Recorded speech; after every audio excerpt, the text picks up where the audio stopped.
Welcome, Phoenicians, to Geek Salad's retro movie reviews from the Geek Salad podcast. I'm Andy. I'm Mike. And I'm Todd.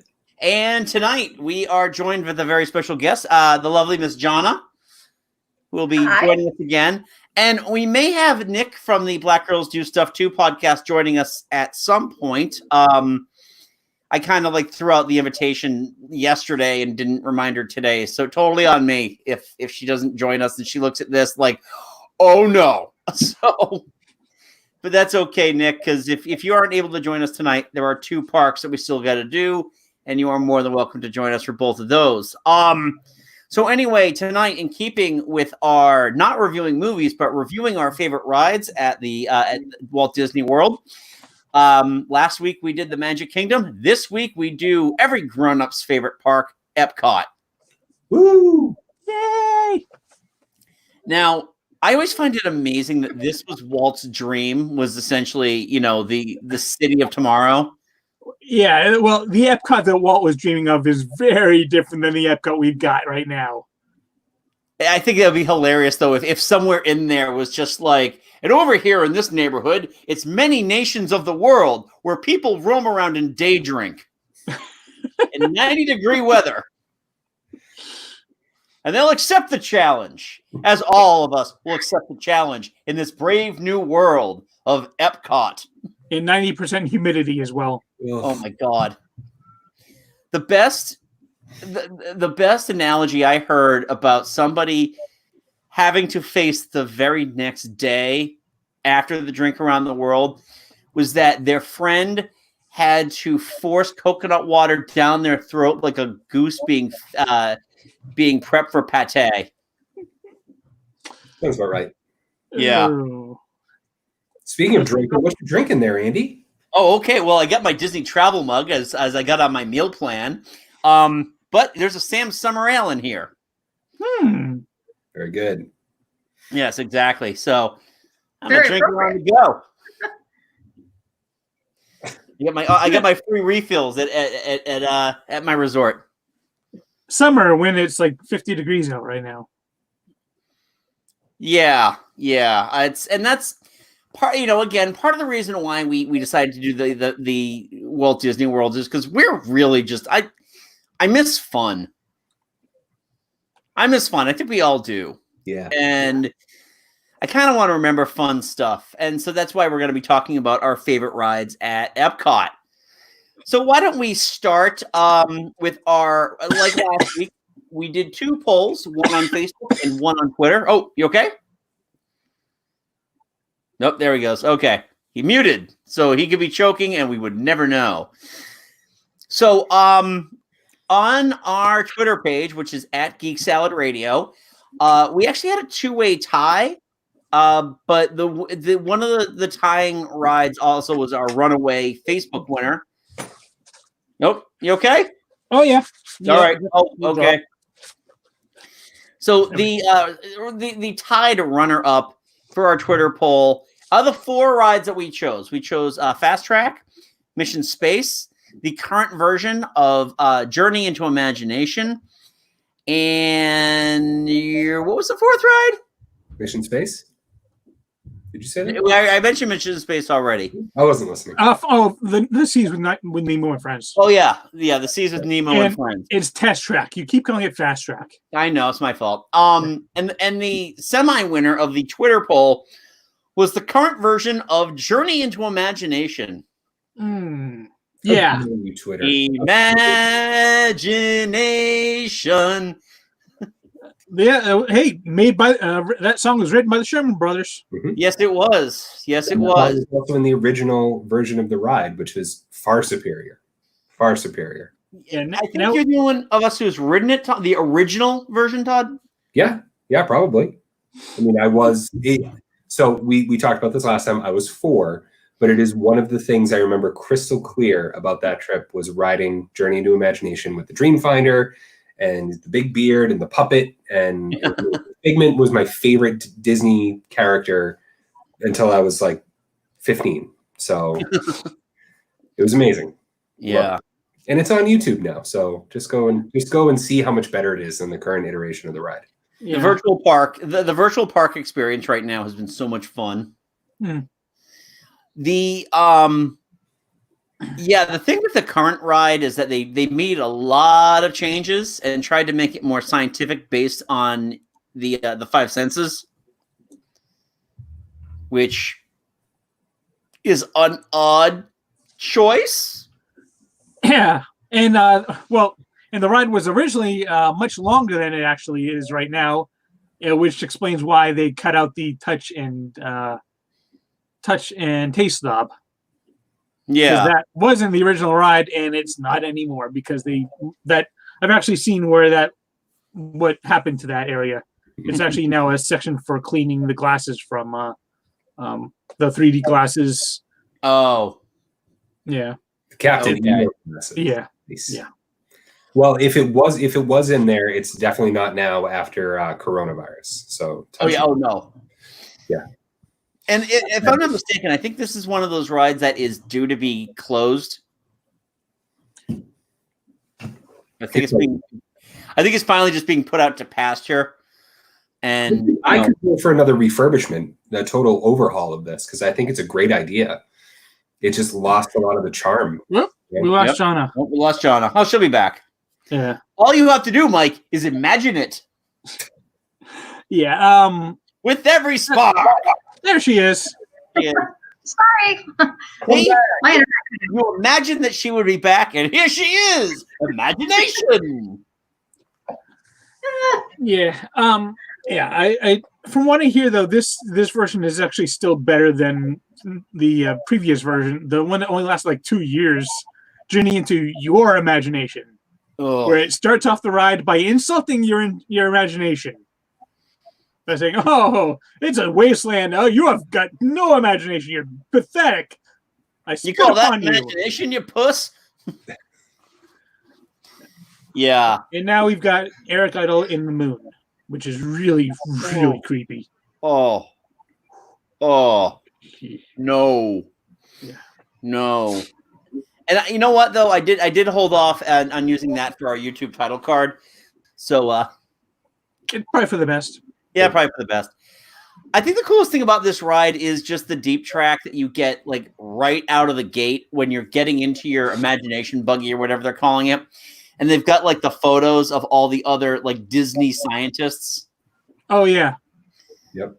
And I think there's a couple. There are a couple of throwbacks to like older. Like I think the computer wore tennis shoes is a reference in the ride there too.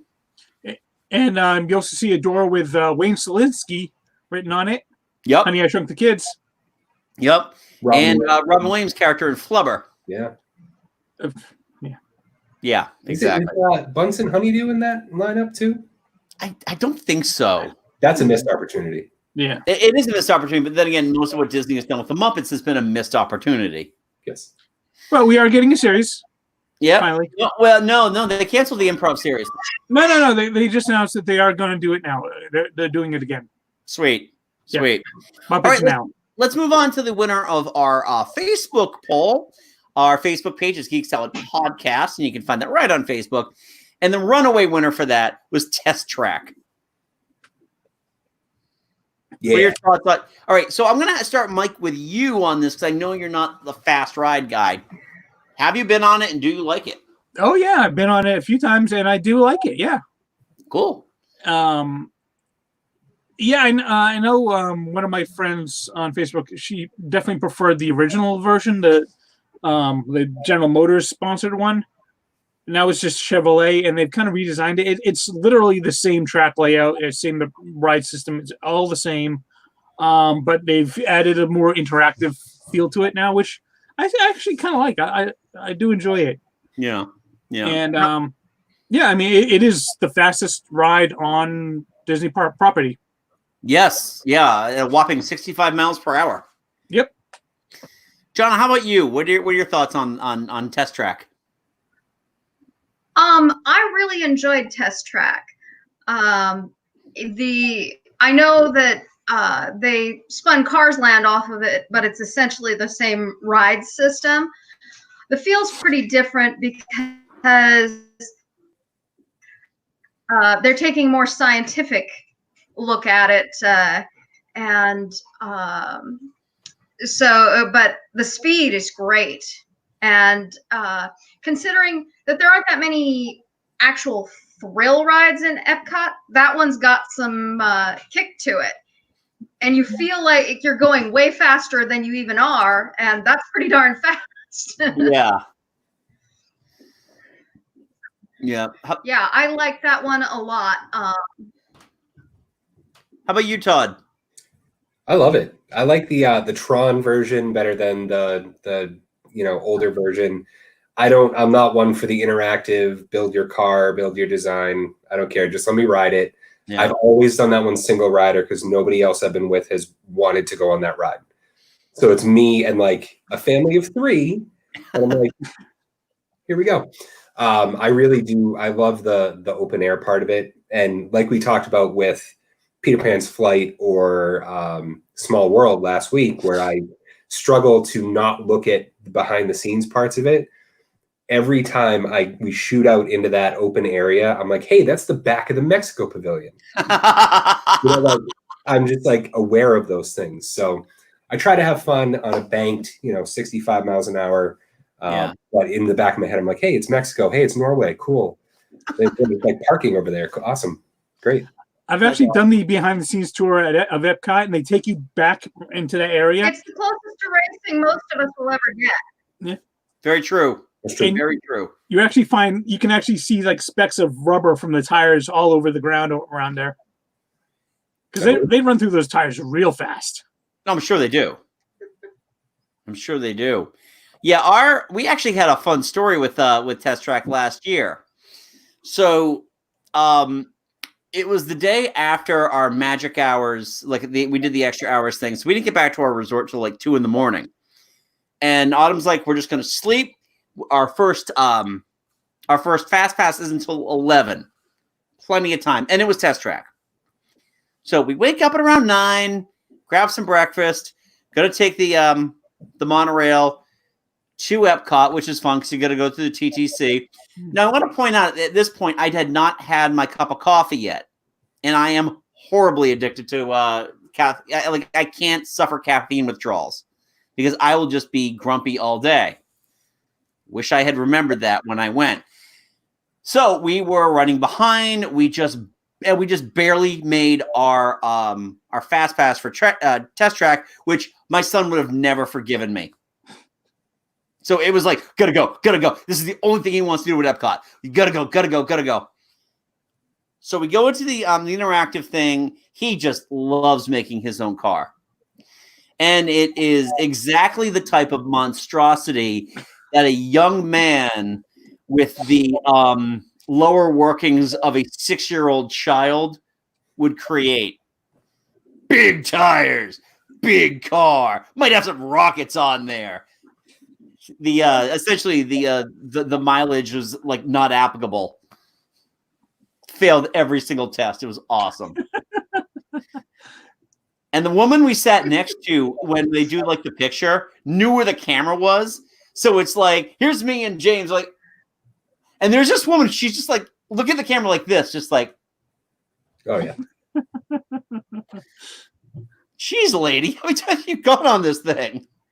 I imagine, though, before you had your coffee, that race around was a pretty nice wake me up. No, actually, it wasn't so much that. I woke up no problem. I mean, it was 95 degrees out. It's the headache. That's the issue. Is that if I get the caffeine withdrawal, I get a wicked headache. And essentially, around we had like a early lunch, and I had a Coke, and I'm like, oh my god, my headache is gone. Never cheap out on not getting the coffee ever again. That's advice to all of you. Actually, it is a kind of a testament to how good Test Track is that even someone that doesn't like roller coasters like me really enjoys this ride. Right. Well, it's weird because it's like it's very much a I hate to use this as a comparison, but it really compares very similarly to the Winnie the Pooh ride for quite a bit until you get to the open air part of it. It is definitely kind of a cross between a dark ride and a roller coaster, I would say, or at least a thrill ride. Yeah, definitely the thrill ride portion, because you don't realize 65 miles an hour doesn't sound fast until you're actually doing it with the wind whipping in your hair. So we're all in your bank like this too. Yeah. You're going so fast. It was more fun to do at night, quite honestly, because we weren't blinded the second the doors open. It's like, ah! So you weren't blinded by the light? No. Revved up like a deuce, another roller in the night. Shall we move on? Does anyone have any more thoughts on Test Track before Mike completes that song? I think we lost John again. All right, okay. Imagination. All right. Who wants to start us off? I was going to say Jonna, but yeah. Okay. Oh, Todd, go ahead, man. An opening day attraction, right? Yeah. Spaceship Earth. Oh my God, so iconic. Not only opening day attraction, but opening park attraction. Yeah. As in, you walk in and there it is. There it is. Yep. Which is wonderful, and it's terrible at the same time, because I love the ride. I'm not waiting over a half an hour for it, right? I've been on that ride so much that I love it, and it's wonderful. I apologize to everyone for my unstable internet connection tonight. Oh, geez, yeah. It's never done this to me before. Not like this. Well, Todd maybe you should link up with all the technological wizardry of Spaceship Earth. Yes. Get yourself some new connections with Judy. Communication. Dave and Judy Dench will walk you through everything. Yeah. Beginning of time.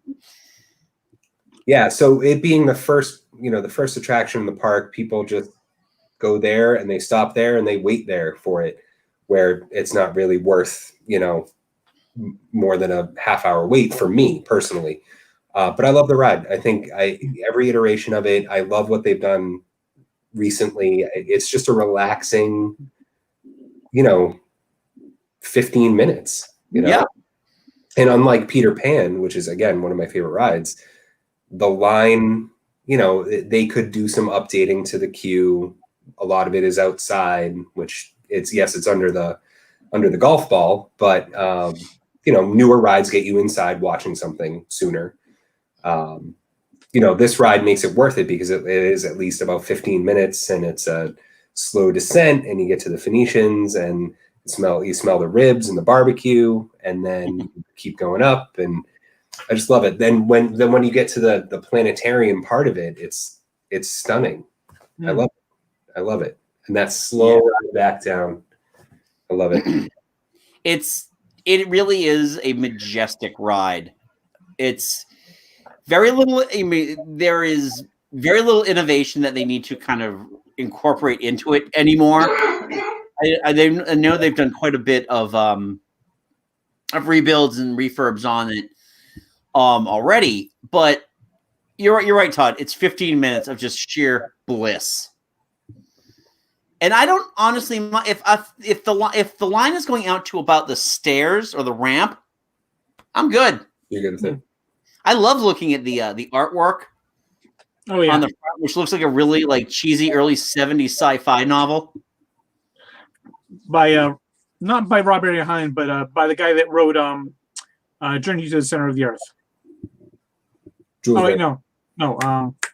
Jules Verne. No, Journey to the Center of the Earth.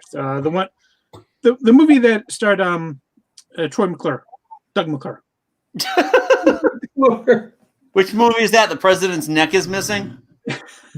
The Land of Time Forgot. Okay. Yes, that was it. All right. So that was a long way to go for a short analogy. No, it's okay. But I'm in awe of just how much stuff they could pack into that ball. There's a lot going on. I love just the smell of burned wood when you go by the burned library of Alexandria. So good. A moment of silence for all the knowledge lost. Yep. Oh, it's just I will say the ride vehicle is not super comfortable. No. What are you going to do? It's a 15-minute air-conditioned blissful stroll. But on that back to going back down, I'm like, okay, there's something wrong with my spine because that hard plastic doesn't do it for me. I could go for a cushion right about now. Yeah, exactly. And that's a slow ride down too. Mm. That's a slow one. I love when you do the thing at the end where you are going backwards and they're like, why don't you pick all this stuff and you can have your own little character, and everybody's face is either super dark or offset. It's like, okay, here's the half of my face, and now I'm going to drive in my flying car. And I've actually taken them sometimes where I just don't do that. I'll just look around and you can see it looks like, kind of the time is kind of coming back together around you. Actually, it's actually really, really cool how they set it all up. The refracting mirrors are incredible. Yeah. And it's just the sight of Spaceship Earth is like, I will take more pictures of Spaceship Earth than any other anything else on property. I love it during the day. I love it at night. I love getting it from certain angles. It's so freaking cool looking. Yes, it is. John, what do you think of the ride? Even when they turn it into the Death Star. Yeah. And I am so thankful they got rid of the mouse wand. Oh yeah. Yeah. It's an abomination. It is. Shouldn't have never been there. The golf ball must remain pure. Yes. Todd, any other thoughts on Spaceship Earth? No, I love it. It's a must-do for me at least once on every trip. Oh yeah, that's a twice because Epcot's a 2-day park for us. We have to gotta go twice. I go just basically whenever I'm not doing something and the line's short, I'll go on it.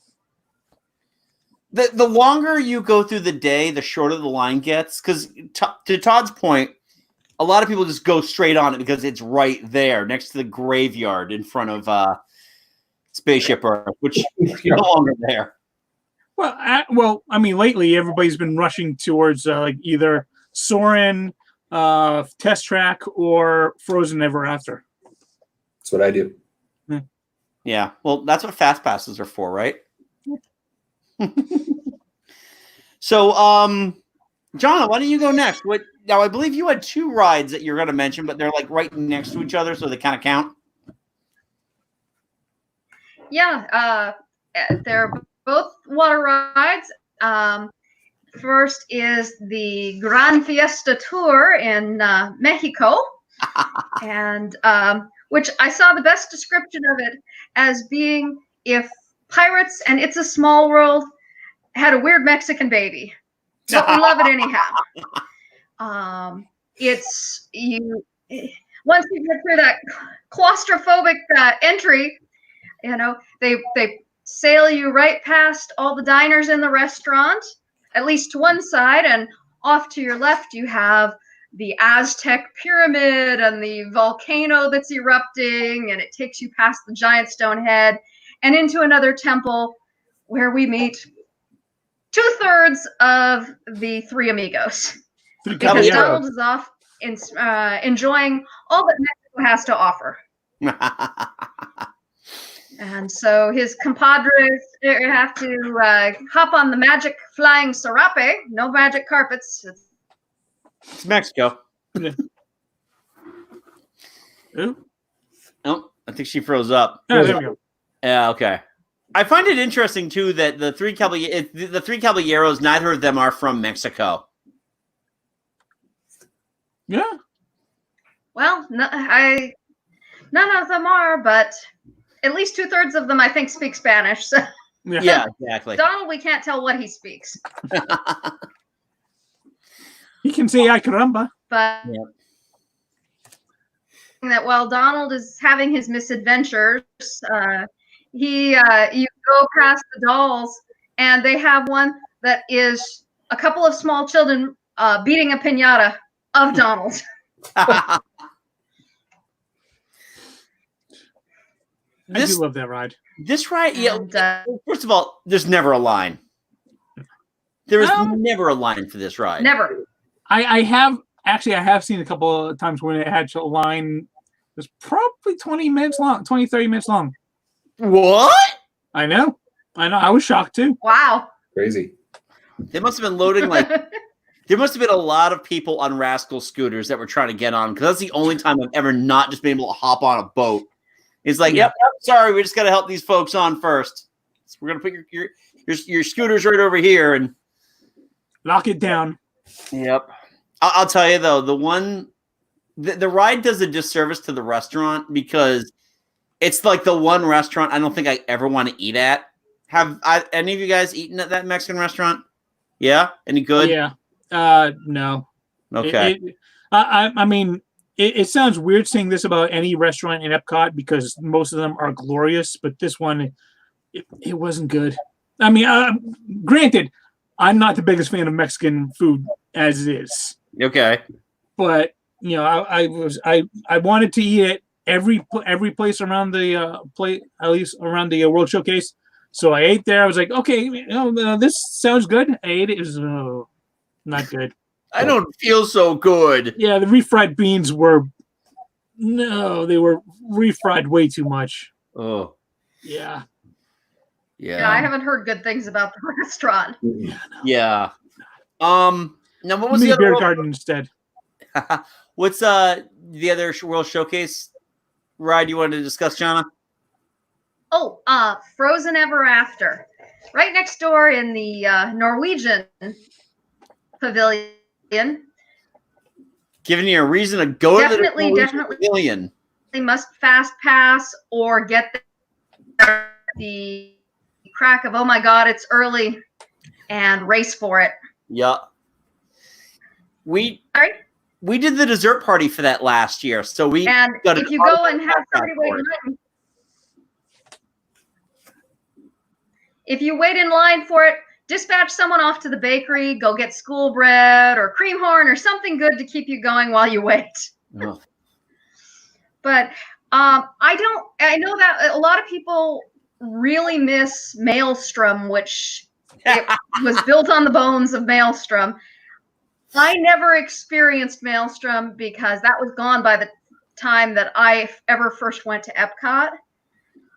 I have to say, for a ride based around Frozen as opposed to a particular country, I think they did a really good job.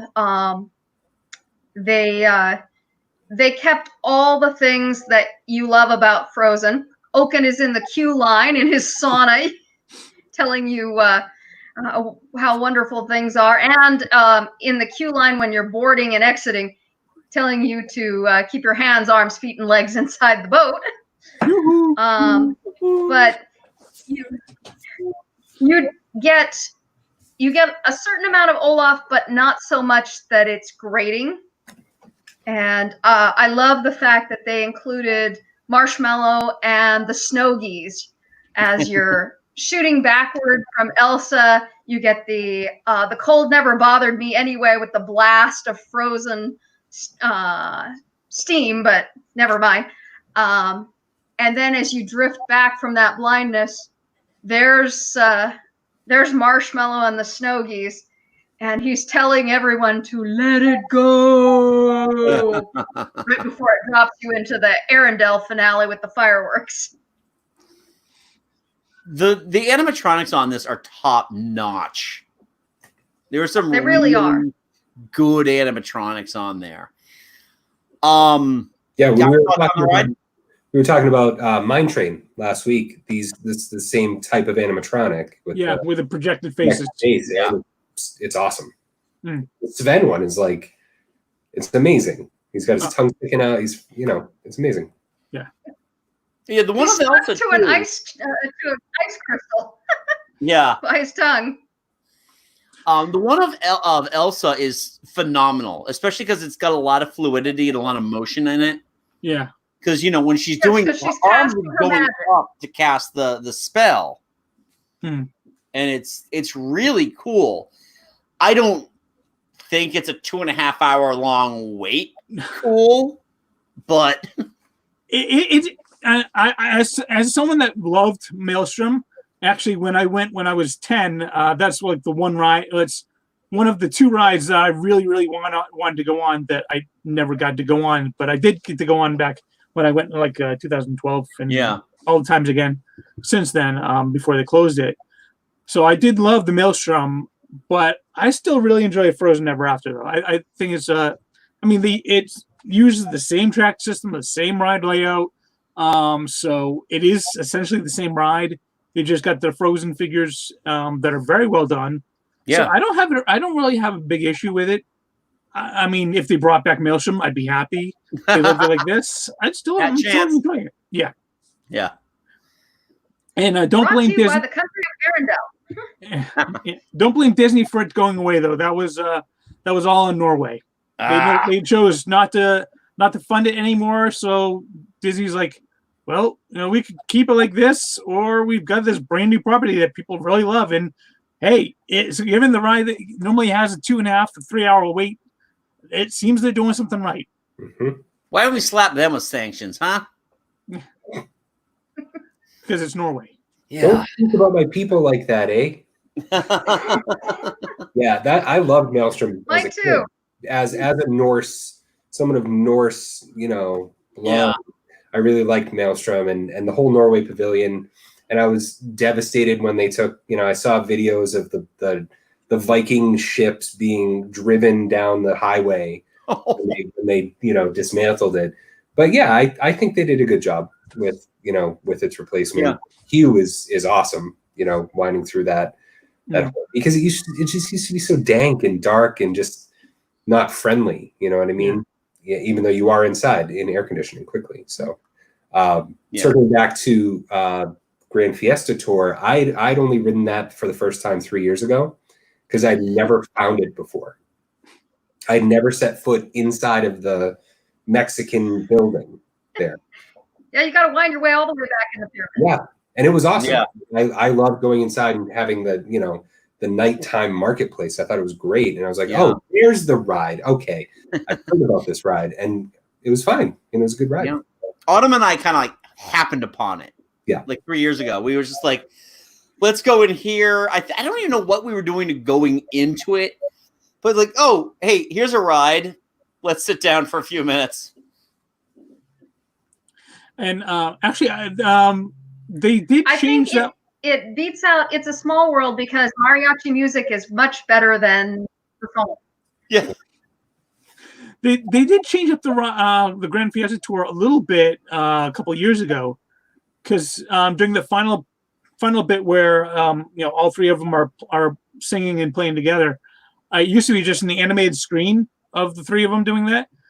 And I guess while digging through some the old props, they actually found the animatronics of at least two of the three caballeros. So they're like, oh, let's put them in. And so now it's got to actually get the animatronics of the three caballeros singing for you at the end. I like that better. I mean, the animation was cool. And I liked some of the stuff they were doing in the animated, kind of making it kind of fun and funny. But yeah, the animatronics are kind of cool. And now the three caballeros are back in DuckTales. Yes, they are. Yes, that's right.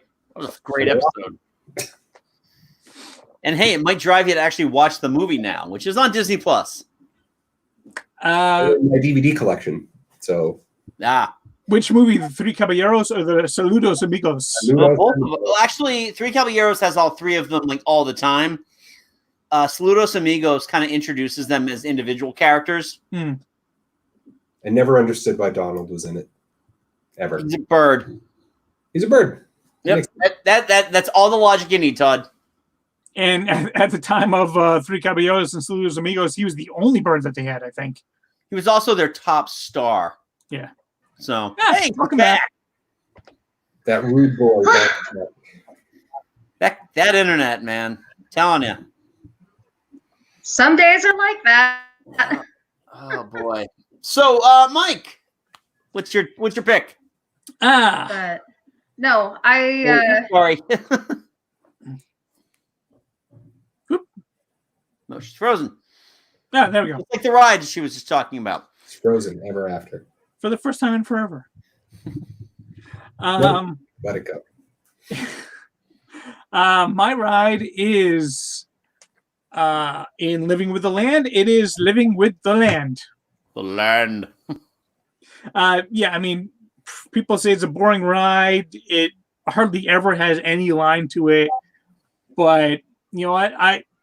Last time I was there, I rushed there for like first. The doors open. Everyone was rushing to Soarin'. Everyone was rushing to Frozen. Everyone was rushing to Test Track. I rushed to Living with the Land, and I got an entire boat. The very first boat of the day. I got it all to myself. Spread out, Mike. Spread out. Exactly. It's like Spaceship Earth. It's a long ride. It's like 14 and a half minutes. It is a slow boat ride.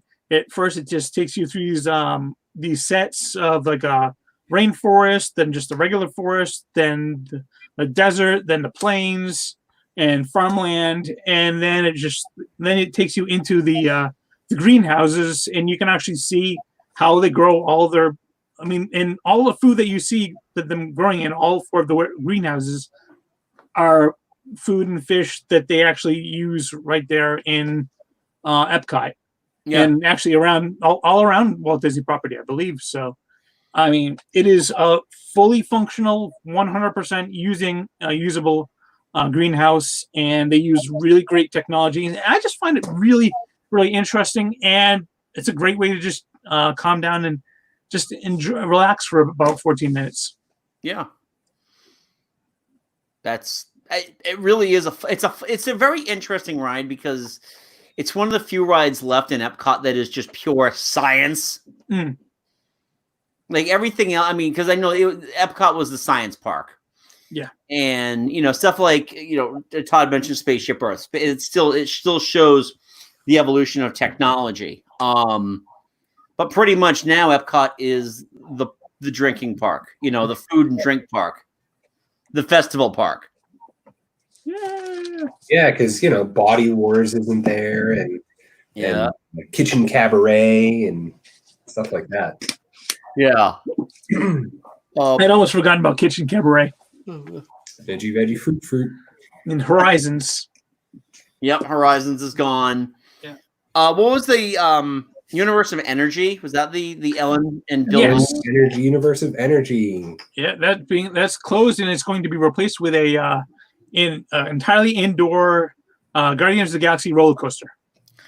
I'm psyched about it. My children are psyched about it. My spouse, not so much. Yeah, not so much here. Primeval diorama, didn't she? Come on. Huh? She loved the primeval diorama. All those fake-looking dinosaurs. I really enjoyed that ride, actually. I have to say that had one of the neatest ride systems anywhere, though. That Ellen's Energy Adventure. Yeah. It was giant ride. I work for the agency that inspects the rides out here in California, and I've never seen anything quite like that one. Yeah, I think each car could hold like 70 people. Yeah. It's insane. And it's a 40-minute it's like a large bleacher on wheels. Yeah, literally a 40-minute ride. Yeah. Wow. People love it. That was a huge time suck for like trying to get on other things, So yeah. Living with the Land, though, Mike. Sorry, we sidetracked off the no longer with the science rides. Yeah, that's why you had me around. Yeah. The first time I rode Living with the Land, I ate at the Garden Grill that same day.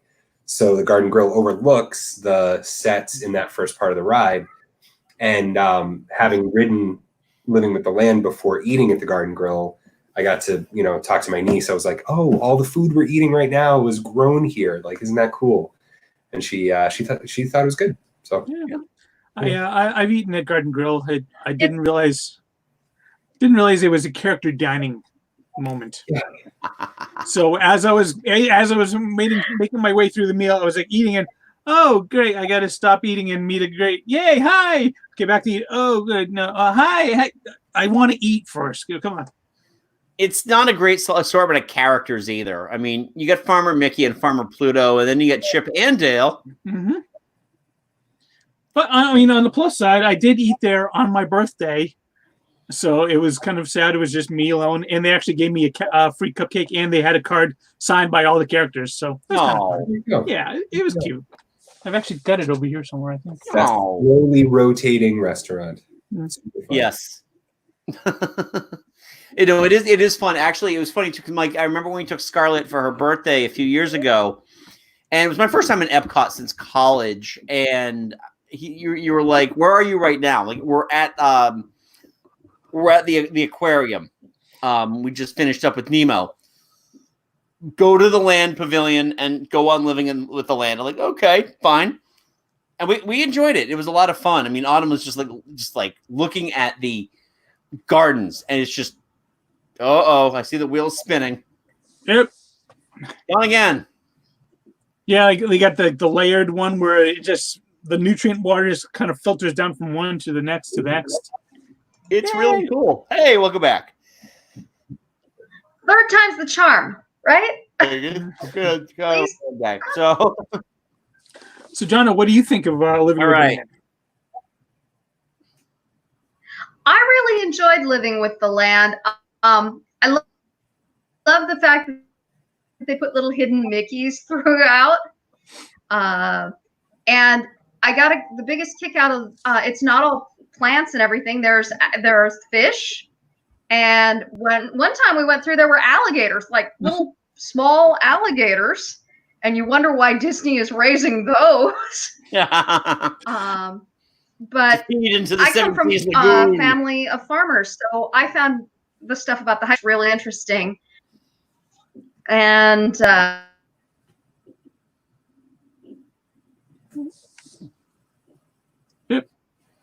Yep, she froze again. They actually don't do the alligators anymore, but I guess they were contracted by a local alligator farm or alligator, zoo type thing to raise the alligators until they were big enough to be put in the farm. So okay, that's why they had the alligators. Cool. It's kind of cool. An alligator incubator. Yes, exactly. But they don't do that anymore. Sounds like a Willy Wonka thing. Yeah. All right, so I'll close this off. Actually, in the same building as Living with the Land, on the other side of the building, with a much bigger line. Soaring Around the World, which is a really interesting mechanism. They actually, if you've seen the Imagineer story on Disney Plus, they do a really good job explaining how they came up with the ride mechanism, which essentially I think they were using like an erector set, to show how they had the cars move, the seats moving on it. The ride itself is so cool if you can make all of the elements of the ride be perfect. So dead center, usually in the I prefer the front. Some people prefer the back, so you don't have feet dangling in your face. But that way too, if you're somewhere in the center, you don't see the curve. Yeah. But oh my God, what a great escapist ride that is. Just the flying over. And it really isn't much when you think about it in terms of the overall effect. It's essentially it's an IMAX movie with a curved screen on a thing that makes you feel like you're flying on a hang glider.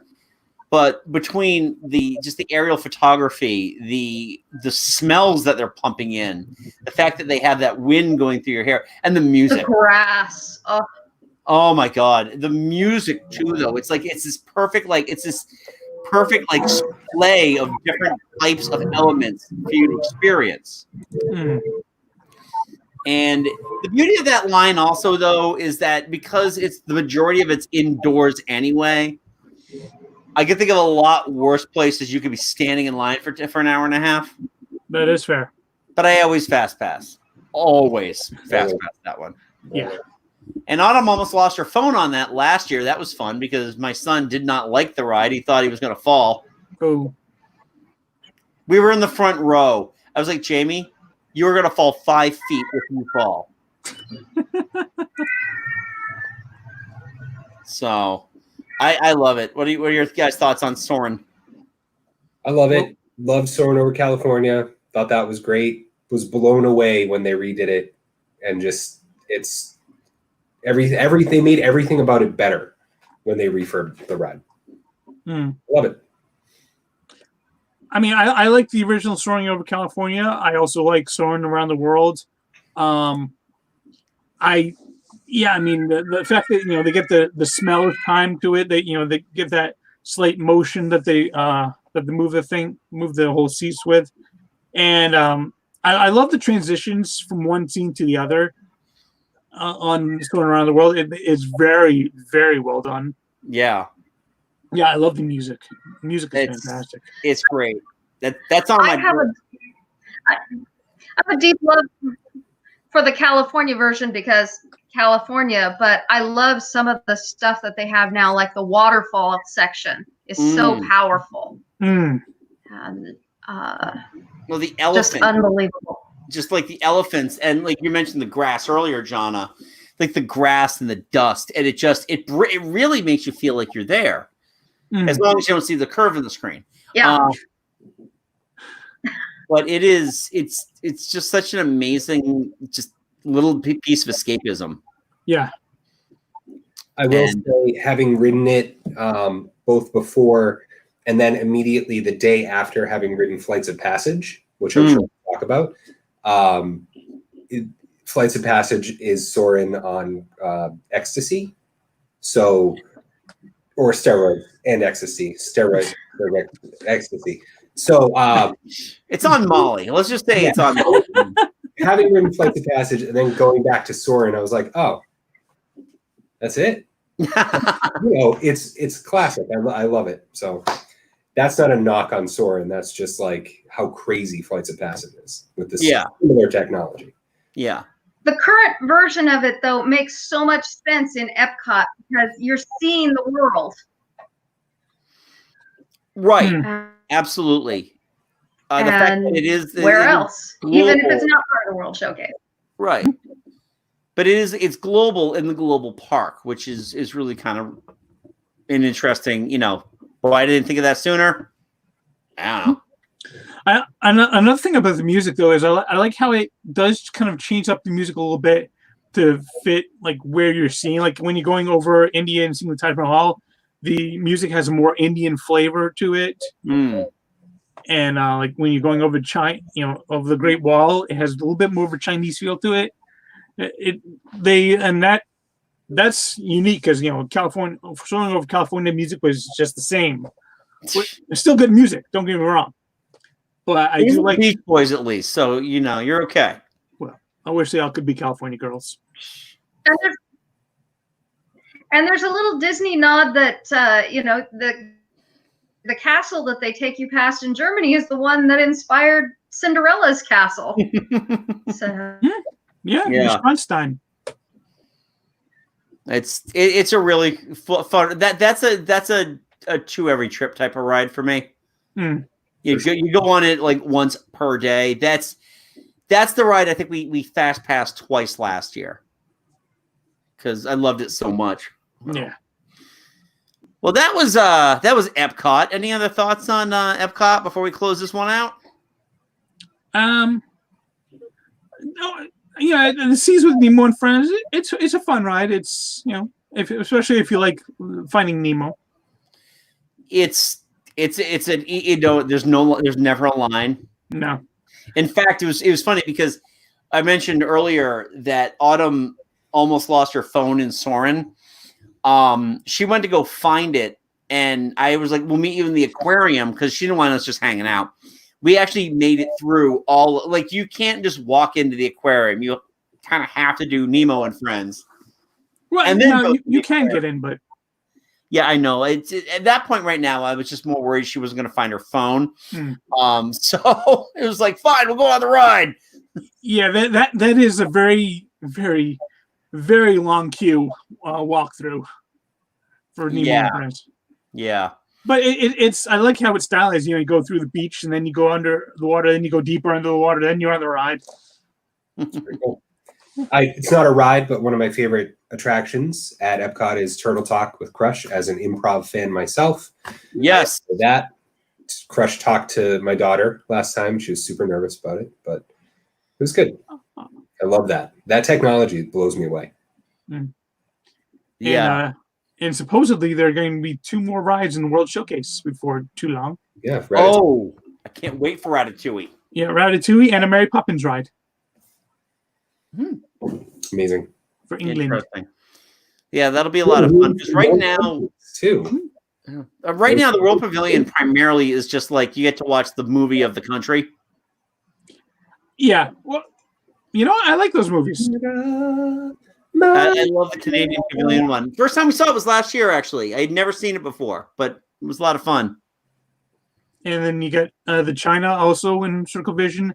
And then for France, you just got not Circle Vision. It's just very, very wide. And you have lots and lots of French classical music that